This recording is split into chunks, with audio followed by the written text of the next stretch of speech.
अदालत अवमानना मामलें राज्यर आउ जड़े आईएएस अधिकारी नगर उन्नयन विभाग सचिव उषा पाढ़ी को आसंता 30 तारीख दिन हाइकोर्ट रे हाजर कराइबा लगी पुलिस कमिशनर को निर्देश देइछंती हाइकोर्ट। या व्यतीत पौर प्रशासन निर्देशक एवं कटक जिलापाल को मध्य उक्त दिन कोर्ट रे हाजर कराइबा को निर्देश दिया।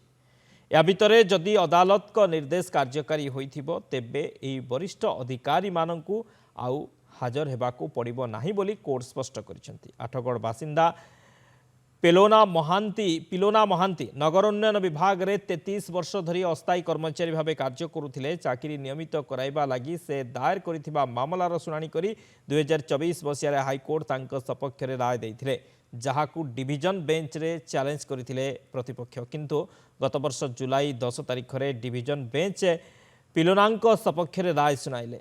कोर्ट को राय 8 सप्ताह भितर कार्यकारी करने को निर्देश होता हेले ताहा कार्यकारी हैला नहीं, जहाकू चैलेंज करी आवेदनकारी हाइकोर्ट रे अदालत अवमानना मामला दायर करिसेंती। आसंता 30 तारिख रे मामलार परवर्ती शुणाणी दिन धार्य होइछे।